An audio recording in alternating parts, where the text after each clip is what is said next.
Como una esclava aquel día yo estaba en silencio en mis habitaciones, obligada a tejer sobre una tela del color de la sangre las empresas de los troyanos y de los aqueos en aquella dolorosa guerra que se libraba por mí. De pronto vi a Laódica, la más bella de las hijas de Príamo, entrar y gritarme: «¡Corre, Helena! Ven a ver lo que ocurre ahí abajo». Troyanos y aqueos estaban todos en la llanura y estaban a punto de enfrentarse ávidos de sangre, y ahora están en silencio, los unos frente a los otros, con los escudos apoyados en el suelo y las lanzas clavadas en tierra. Se dice que han cesado las hostilidades y que Paris y Menelao lucharán por ti. Tú serás el premio del vencedor. La escuché, y de repente me entraron ganas de llorar, porque grande era en mí la nostalgia por el hombre con el que me había casado, y por mi familia, y por mi patria. Me cubrí con un velo de blancura resplandeciente y corrí hacia las murallas, todavía con lágrimas en los ojos. Cuando llegué al torreón de las puertas éseas, vi a los ancianos de Troya, reunidos allí para mirar lo que ocurría en la llanura. Eran demasiado viejos para luchar, pero les gustaba hablar y en eso eran maestros. Como cigarras posadas en un árbol, no dejaban de hacer oír su voz. Pude escucharles murmurar cuando me vieron: «No es de extrañar que los troyanos y los aqueos se maten por esa mujer. ¿No os parece una diosa? Que las naves se la lleven de aquí a ella y a su belleza, o nunca se acabarán nuestras desgracias y las de nuestros hijos». Eso es lo que decían, pero sin atreverse a mirarme. El único que se atrevió a hacerlo fue Príamo. «Ven aquí, hija», me dijo en voz alta, «siéntate junto a mí. Tú no tienes la culpa de nada de esto. Son los dioses los que me echaron encima esta desventura. Ven, desde aquí podrás ver a tu marido y a tus parientes, a los amigos. Dime, ¿quién es ese hombre imponente, ese guerrero aqueo tan noble y grande? Otros son más altos que él, pero nunca había ninguno tan hermoso, tan majestuoso. Tiene el aspecto de un rey». Entonces fui a su lado y respondí: «Te respeto y te temo, Príamo, padre de mi nuevo esposo. Ojalá hubiera tenido el valor para morir antes que seguir a tu hijo hasta aquí y abandonar mi lecho conyugal, y a mi hija todavía tan niña, y a mis amadas compañeras. Pero eso no fue así, y ahora yo me consumo en el llanto. Pero tú quieres saber quién es ese guerrero.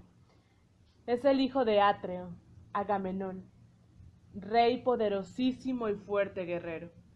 Hubo un tiempo, si es que ese tiempo existió, en que era cuñado de esta mujer indigna que ahora te está hablando».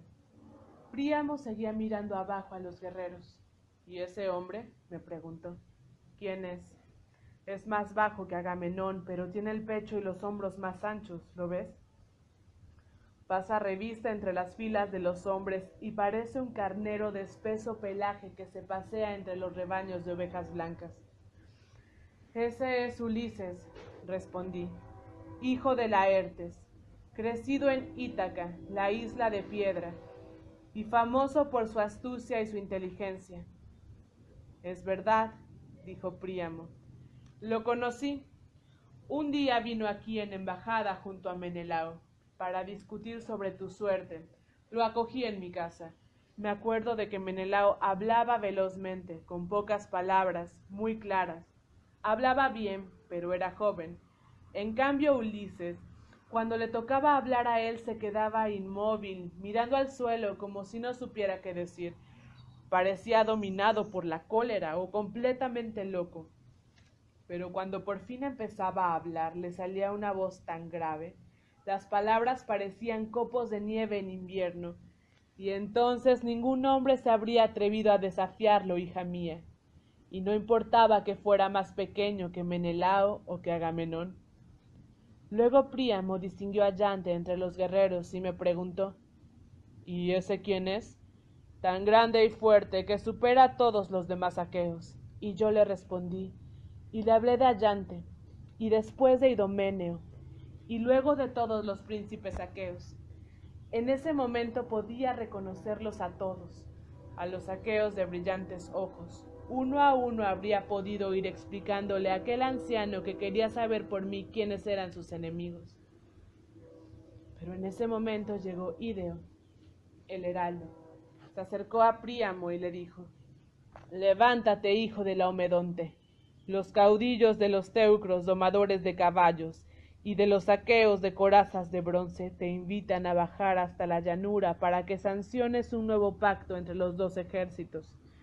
Paris y Menelao con sus largas lanzas se batirán por Helena. Todos los demás sellarán un pacto de amistad y de paz». Príamo lo escuchó atentamente y se estremeció, pero luego ordenó que se preparara a los caballos, y cuando todo estuvo dispuesto, se subió al carro veloz junto a Antenor y salió al galope por las puertas éseas. Atravesaron la llanura, y cuando alcanzaron los ejércitos se pararon justamente en el medio, entre troyanos y aqueos. Vi cómo se levantaba Agamenón, y con él Ulises. Los heraldos llevaron los animales para los sacrificios con los que se sellarían los pactos. Mezclaron vino en la gran copa y vertieron agua sobre las manos de los reyes.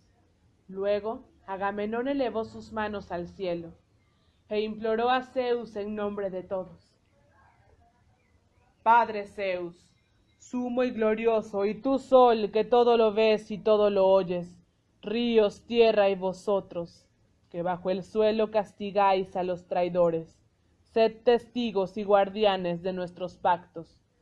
Si Paris mata a Menelao, se quedará con Helena y con todos sus bienes, y nosotros nos marcharemos para siempre en las naves que surcan el mar.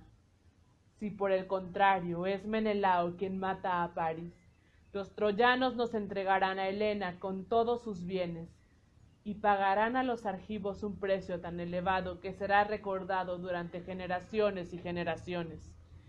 Y si Príamo y sus hijos no quieren pagar, yo me batiré para conseguir esa compensación y aquí permaneceré hasta que esta guerra termine». Así rogó, y luego con un certero golpe degolló a los corderos y fue dejándolos en el suelo, palpitantes, agonizantes. Todos los príncipes bebieron de la gran copa de vino y todos rezaron a sus dioses, y decían entre ellos: «Si alguien se atreve a violar estos pactos, que Zeus vierta su cerebro y el de sus hijos como nosotros vertemos este vino».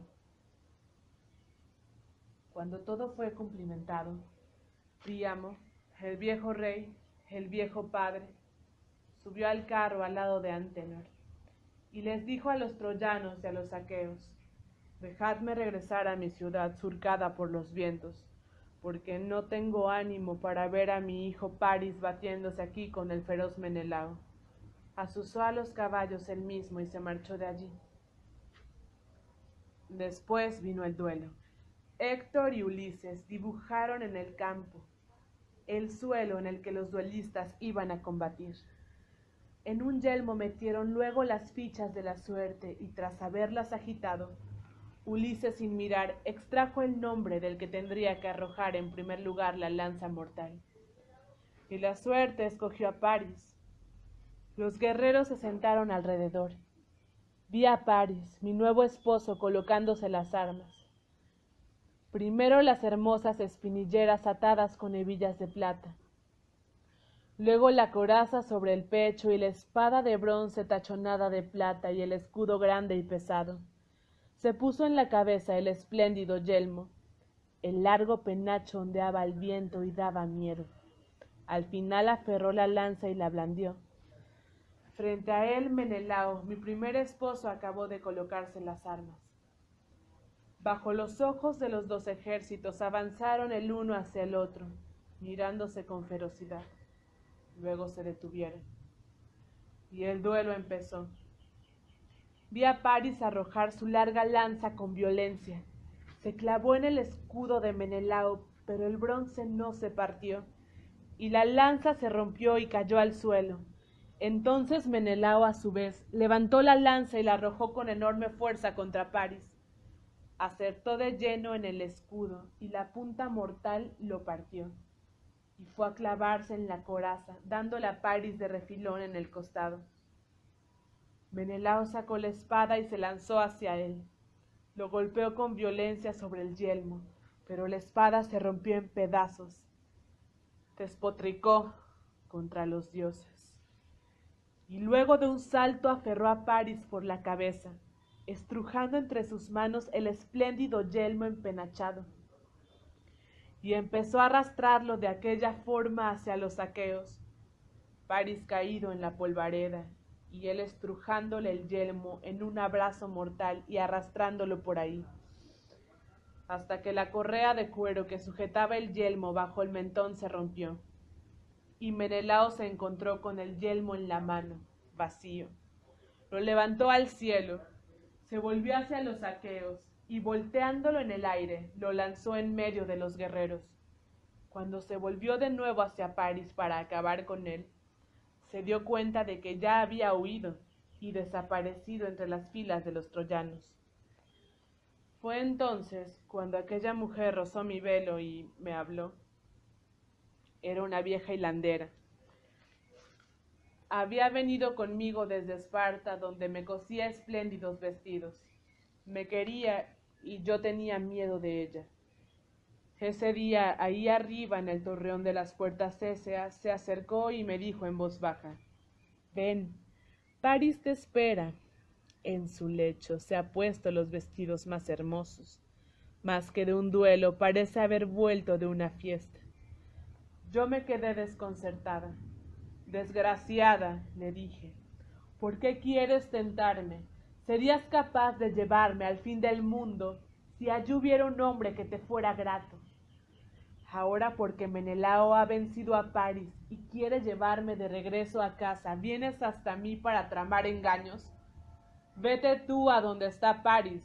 ¿Por qué no te casas con él? O mejor todavía, te conviertes en su esclava. Yo no iré, sería indigno. Todas las mujeres de Troya se avergonzarían de mí. Déjame que me quede aquí con mi dolor». Entonces la vieja mujer me miró enfurecida. «Óyeme bien», me dijo, «y no hagas que me enoje. Podría abandonarte aquí, lo sabes, y sembrar el odio por todas partes hasta que perecieras de mala muerte». Me daba miedo, ya lo he dicho. Los viejos a menudo dan miedo. Me sujeté sobre la cabeza el velo de blancura resplandeciente y la seguí. Estaban todos mirando abajo hacia la planicie.